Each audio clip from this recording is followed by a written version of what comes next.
E aí, pessoal, tudo bom? Sejam bem-vindos então para a nossa primeira videoaula, né, que na verdade é a segunda aula desse nosso semestre, de Eletricidade 2. Né?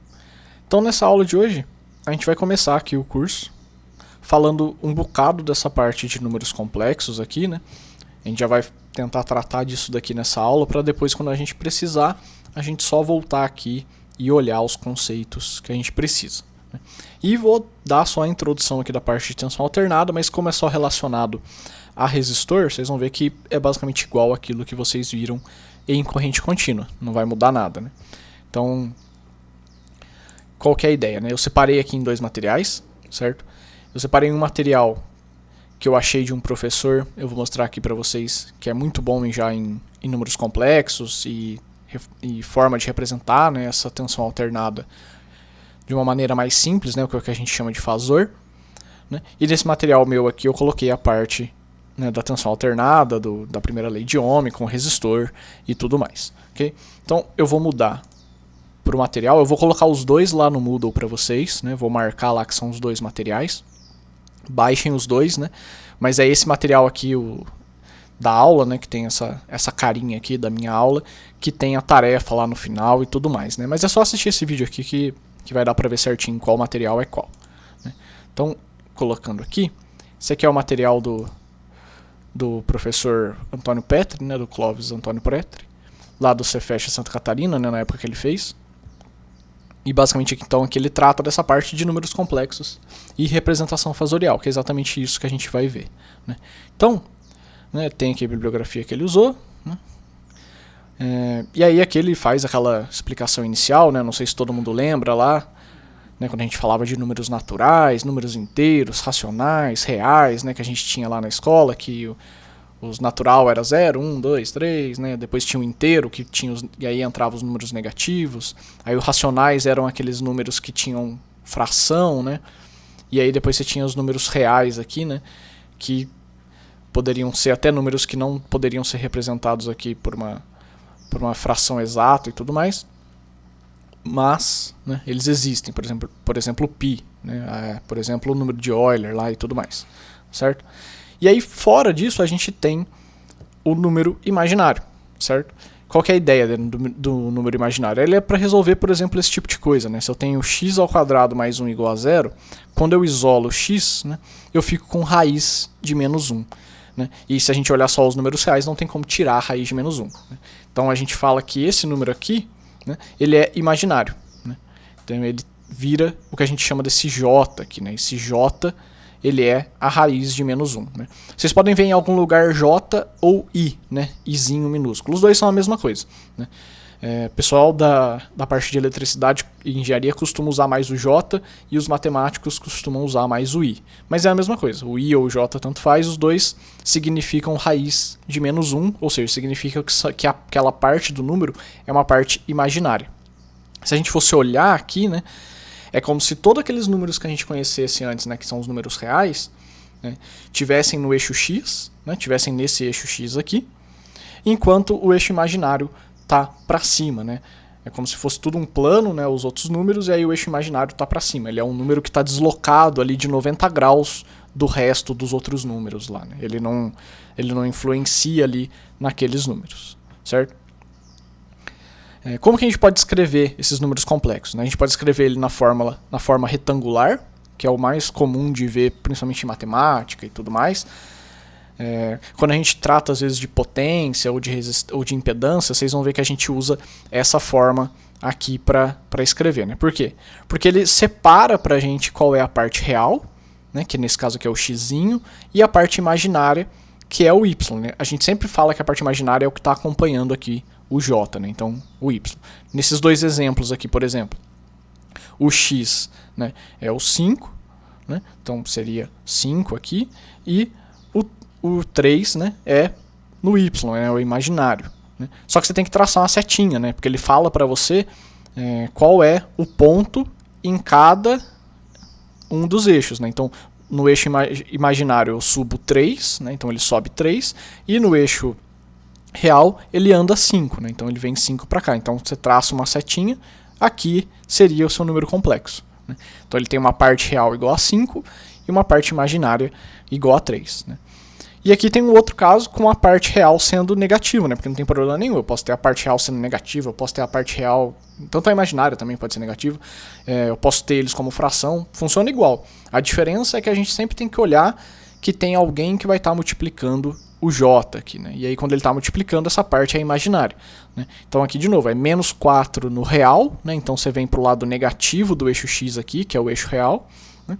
Menos 4, e aí você sobe 8 para o imaginário. Né? Então você sobe, é aqui que está o seu número imaginário. Né? Então o número complexo ele sempre tem essa forma. Né? Se a gente escrever ele no modo retangular, a gente fala quais são os pontos no x e no y. Né? Ou seja, qual é a parte imaginária e qual é a parte real.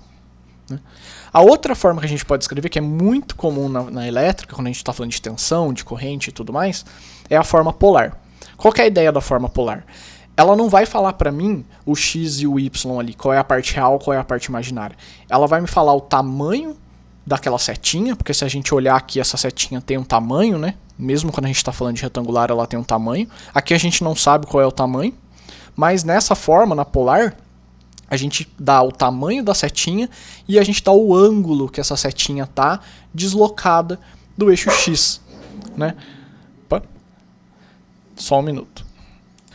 Bem, então, né, a gente tem o tamanho da setinha, né, que é essa parte z aqui que a gente chama, que é o que a gente chama de módulo do eixo, módulo do número complexo, né, e esse θ aqui que a gente escreve depois desse símbolozinho, né, que é o símbolozinho de fasor, a gente chama de argumento ou ângulo. Né. Geralmente a gente chama de módulo e ângulo.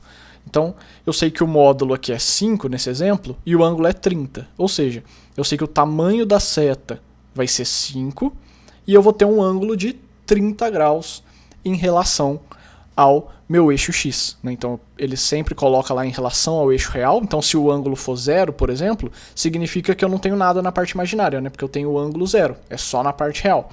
Quando ele tem 30, ele abre 30 para cima. Se eu tiver ao contrário, se eu tiver 5 e tiver menos 30, na verdade ele está abrindo para baixo o meu número complexo. Okay? Então essa aqui é a forma polar. Né? Essas duas formas são as duas formas que a gente pode escrever os números complexos. Né? Cada uma tem uma facilidade dependendo do que a gente vai fazer. Né? Como que a gente mexe entre essas duas fórmulas? Né? Passo de uma para outra, por exemplo. Tem uma relação, né? Que é usar o triângulo retângulo, né? Teorema de Pitágoras e tudo mais. Né? Então, se a gente tinha aqui esse cara, né? Eu sei que ele tem um comprimento z aqui, né? Eu posso aplicar o Teorema de Pitágoras, né? Que é os dois catetos aqui, né? Cateto oposto e cateto adjacente ao quadrado é igual a hipotenusa ao quadrado. Né? Igualzinho lá a gente fazia no triângulo retângulo. Então, dá para calcular o módulo, né? do nosso número complexo sabendo o x e o y, né? Então, se eu sei, por exemplo, esses valores aqui, menos 4 e 8, eu consigo, elevando esse cara ao quadrado, somando e tirando a raiz, eu consigo calcular o módulo dessa setinha aqui, certo? E também dá para calcular o ângulo, né? E aí aqui, por exemplo, ele usa tangente, né? A gente pode usar tangente, mas pode usar cosseno, pode usar seno, né? Vocês lembram lá das nossas identidades trigonométricas, né? Se eu quero calcular esse ângulo aqui e eu tenho as medidas do meu triângulo, eu posso usar seno, cosseno, tangente, qualquer uma dessas coisas para calcular o ângulo, né? Mas aqui, por exemplo, usando tangente, eu faço a parte imaginária dividido pela parte real, né?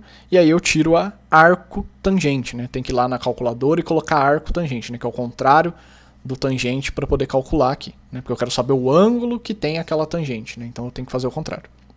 Né? Então se eu for passar, né, da forma polar lá para retangular, né, eu sei que o z é x ao quadrado mais y ao quadrado raiz, né? Aí eu tenho o ângulo, né, o fasorzinho, e o ângulo é o arco tangente de y sobre x. Né? Então aqui tem um exemplo. Né? Se eu sei que eu tenho esse número complexo aqui, que é o número complexo C igual a 60 mais J 80, ou seja, 60 a parte real, 80 a parte imaginária, eu posso calcular o módulo, né, que é 60 ao quadrado mais 80 ao quadrado e eu tiro a raiz, ou seja, vai dar 100 o módulo desse cara, né, só fazer Pitágoras. E eu posso fazer então o cálculo da arco tangente, né, que é 80 sobre 60, certo? parte imaginária sobre a parte real, e aí eu tiro o arco tangente. Isso me dá um ângulo de 53,13, ou seja, né, o meu número complexo na forma polar é 100, ângulo 53,13, certo? Então isso aqui seria uma setinha com tamanho 100 e com uma abertura angular, né, em relação ao meu eixo x de 53,13. Aqui tem o inverso, né? Se eu tenho o meu polar para retangular, como que eu passo? Né? Então, como que eu faço isso? Eu tenho o ângulo e eu tenho o valor do z. Né? Então é só usar seno e cosseno aqui para calcular direto. Né? Então, se eu usar o cosseno aqui de θ, né, ele relaciona o x, que é a parte real, com o z, que é a hipotenusa. O z eu tenho, cosseno de θ eu tenho, né? Então o x é só escrever como z cosseno de θ. E a mesma coisa para o y, só que aqui é z seno de θ. Né? Ou seja, se eu for passar o número complexo para essa forma aqui, né, eu fico com z vezes cosseno de θ mais j, né, que é a parte imaginária, z vezes seno de θ. Né? É mais simples até. Então, se eu for, por exemplo, passar esse cara aqui para retangular, né, eu posso fazer 200, fazer 45 aqui. Então, eu tenho que fazer para a parte real 200, que é o módulo, multiplicado pelo cosseno do ângulo, que vai dar esse valor. E para a parte imaginária eu tenho que fazer 200, que é o módulo, vezes o seno do ângulo, que vai dar esse valor. Nesse caso aqui é igual porque é 45 graus, né? Seno e cosseno de 45 tem o mesmo valor. Né? Mas é isso aqui que a gente tem. Né? Ou seja, se eu for escrever, a parte real é esse númerozinho aqui, né? E a parte imaginária é esse número aqui. Beleza, pessoal? Lembrando, qualquer dúvida, vocês podem me mandar um e-mail também, né? Não quiser esperar a aula síncrona. Agora vamos ver algumas operações com esses números complexos, né? Que dá para fazer soma, multiplicação e tudo mais. Algumas coisas que a gente tem que saber, né? Que j é igual a raiz de menos 1, como eu mostrei lá no começo. Então, se eu falo que j é raiz de menos 1, j ao quadrado é menos 1, né? Porque eu estou elevando ao quadrado dos dois lados, então j ao quadrado é menos 1. E, além disso, né, um outro ponto interessante, que é o que isso aqui mostra, é que 1 sobre j é igual a menos j. Né? Porque eu posso multiplicar j em cima e embaixo, que não vai mudar nada, fico com j sobre j ao quadrado é menos 1, né? Então eu troco o sinal. Então 1 sobre j é menos j. Né? Então tem essas operaçõezinhas aí. O que é uma outra coisa importante também de números complexos? É o que a gente chama de conjugado. Né? Eu vou deixar esse material aqui, vocês sempre podem voltar lá e consultar, né, se vocês não estão acostumados a mexer com um número complexo. Né? Então fiquem à vontade para olhar lá, assistir a aula de novo e tudo mais. Qual que é a ideia do conjugado? Ele troca o valor da parte imaginária. Vocês vão ver depois que isso tem uma utilidade.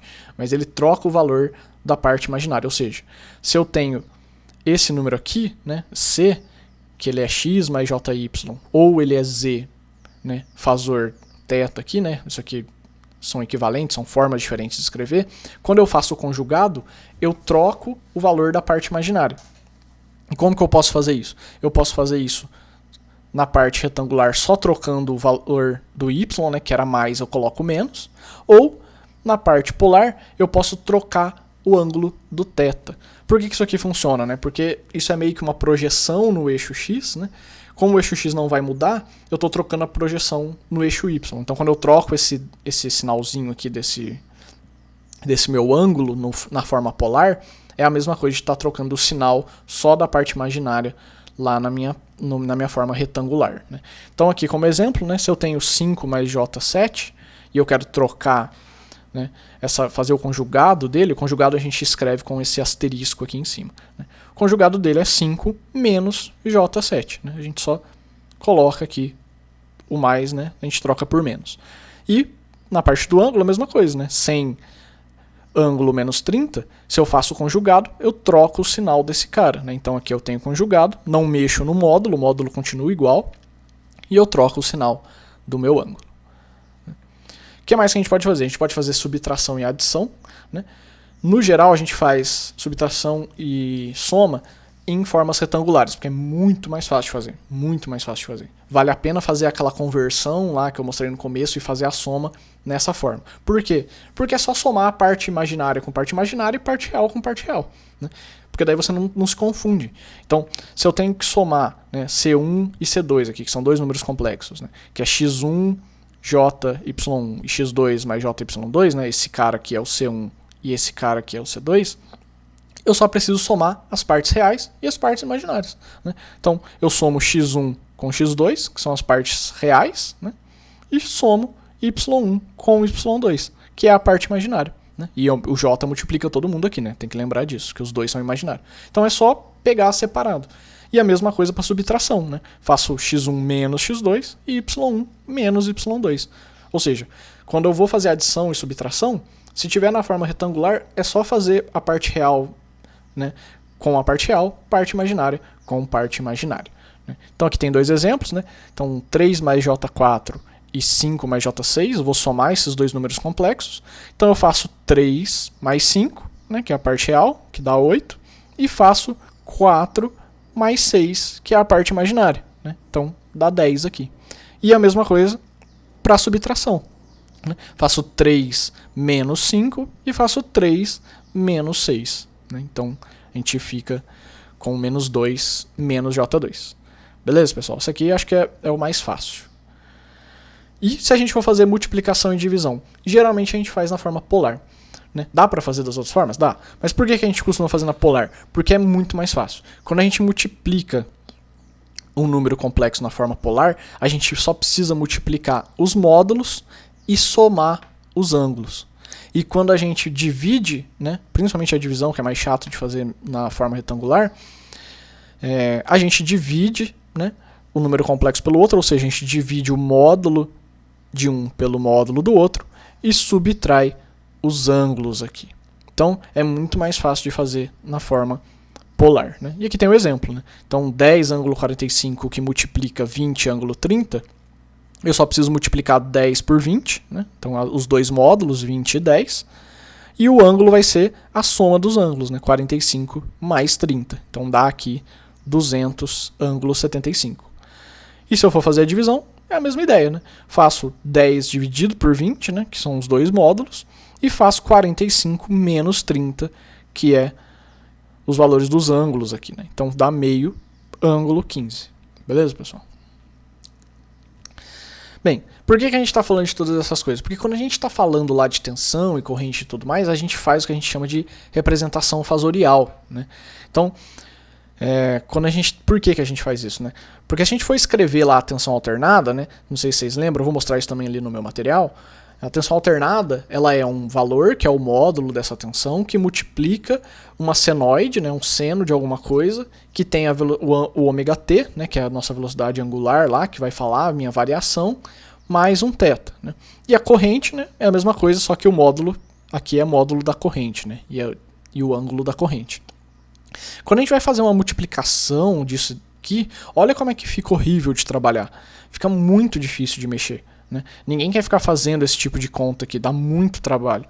Então, o que acontece se eu quero calcular a potência? Ao invés de escrever essa tensão alternada e essa corrente alternada dessa forma, eu posso escrever eles como fasor. Eu posso escrever ele como isso que a gente estava vendo até agora. Né?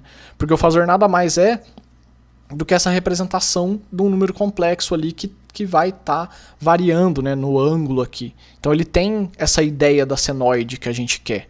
Né? Então aqui tem, basicamente ele está mostrando isso, que tem essa ideia da senoide, mas o que é importante? É que quando eu vou fazer esse tipo de cálculo, né, eu posso considerar esses números complexos que a gente estava fazendo, ou seja, e é aqui que eu queria chegar. Né?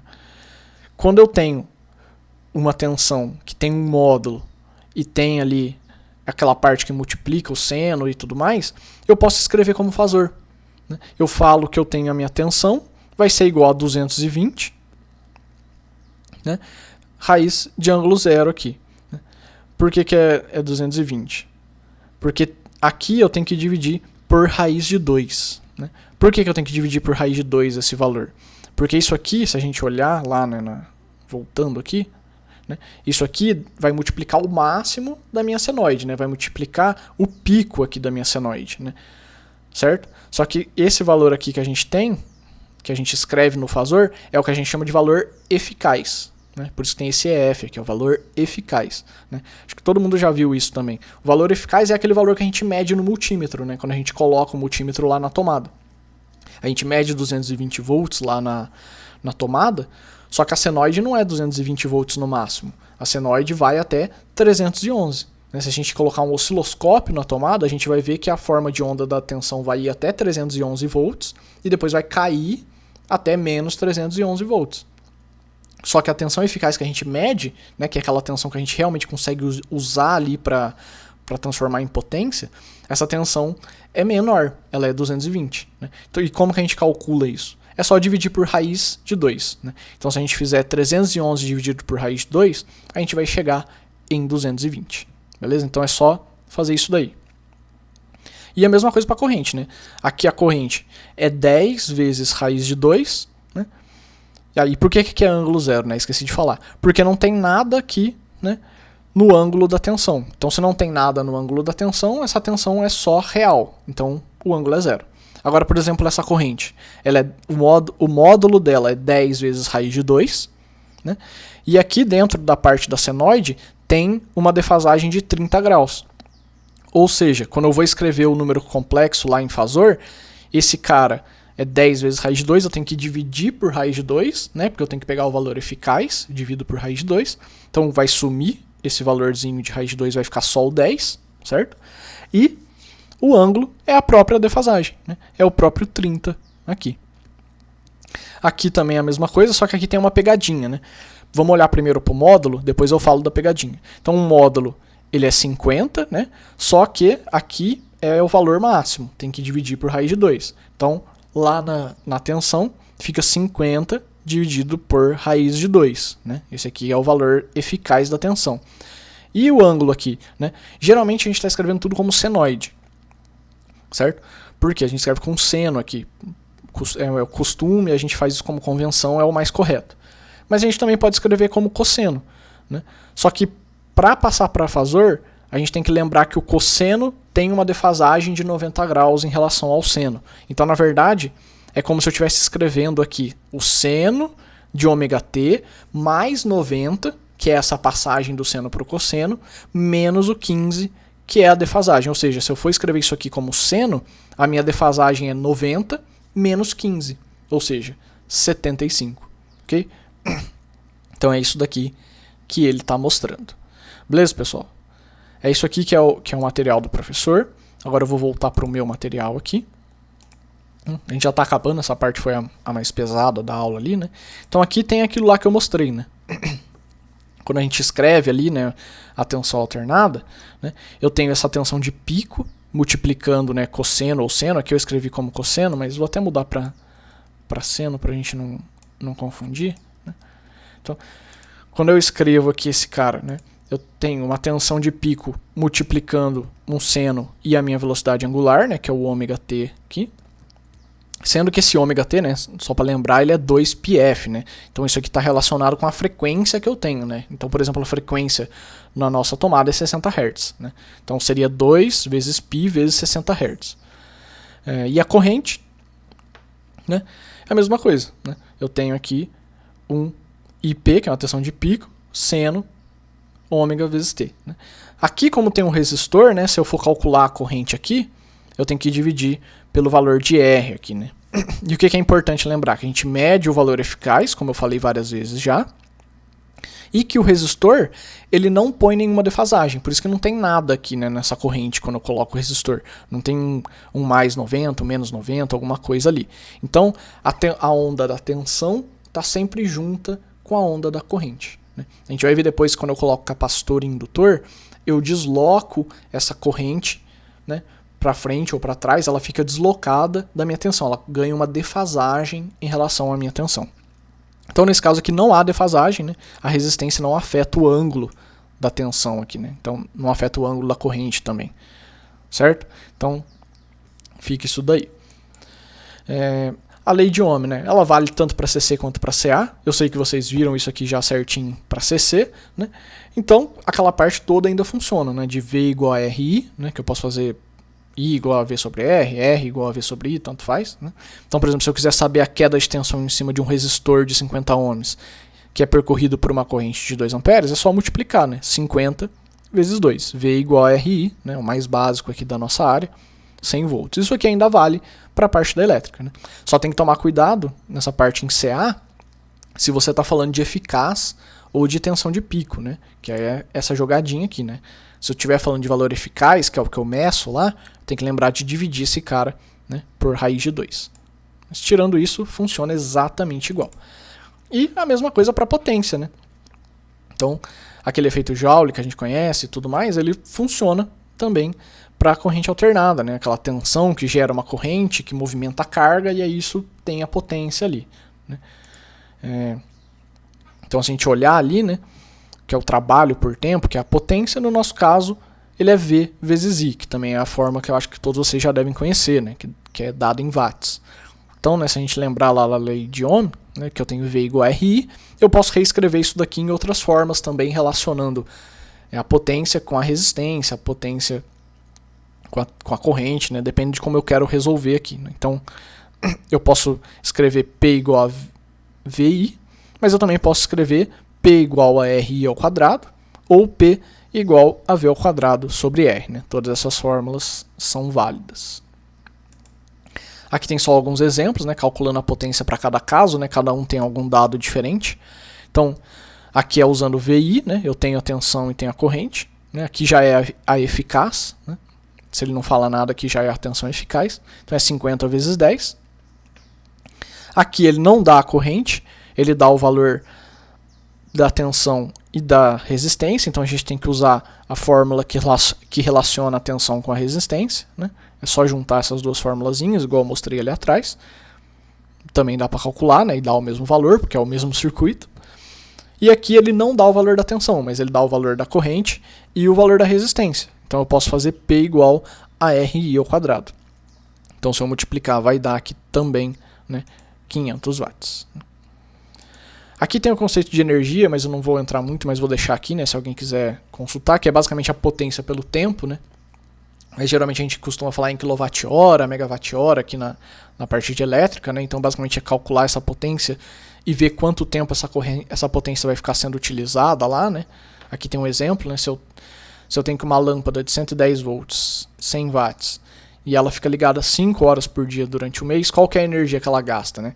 É 100 watts vezes 5 horas, vezes as 30 dias do mês, né? Então, 100 vezes 150, ela fica ali 15.000 watt-hora, ou seja, 15 kWh, né? Isso aqui só para calcular a energia.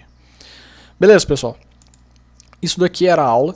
Aqui tem a tarefinha que vocês têm que me entregar lá no Moodle, né? Lembrando, vocês podem fazer isso aqui no papel mesmo e tirar foto e me mandar. Pode fazer isso aqui no Word, no PDF, como vocês preferirem, né? Eu coloco lá para aceitar qualquer arquivo, então é só vocês me mandarem, né? O que eu quero que vocês façam aqui? Eu quero que vocês escrevam na forma de fazor esses caras, né? Então basicamente é fazer o quê, né? Pegar o valor de pico, dividir por raiz de 2, né? E escrever com a defasagem que eu tenho em cada um, né? Que é 0, que é 50, que é menos 30, né? Então não esquecer de dividir por raiz de 2 e escrever na forma de fazor. E aqui, né, é um que brinca com essa parte aqui de lei de Ohm e tudo mais, né? Levando em conta que uma lâmpada, né? Calcular qual que é a resistência da lâmpada, né? Se eu tenho a potência e a tensão já dá para calcular direto, né? Com essa resistência aqui, eu posso calcular qual que seria a potência que ela ia dissipar se ao invés de alimentar com 220 eu alimentasse com 110, né? Então eu vou ter a resistência. Eu posso calcular que também aqui a corrente ou só resistência e a tensão, né? Já dá para calcular direto a potência, né? E qual que é a corrente que essa lâmpada vai consumir se eu ligar ela em 220 ou ligar ela em 110. Né? Então também só trabalhar com as formulazinhas aqui, V igual a RI e P igual a VI. Beleza, pessoal? Bem tranquilo aqui. Então, me entreguem lá no Moodle, né?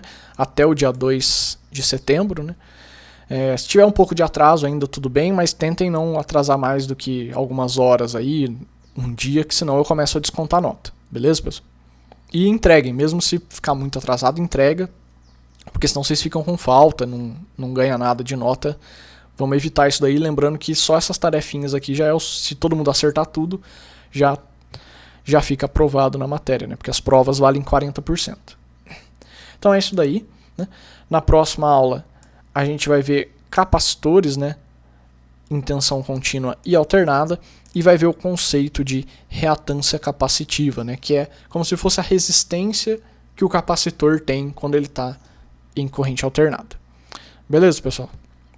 A aula era essa, né? Aqui está meu e-mail se alguém quiser tirar dúvida ou alguma coisa do tipo, né? Então, muito obrigado pela atenção e a gente se vê lá na aula síncrona. Falou para vocês.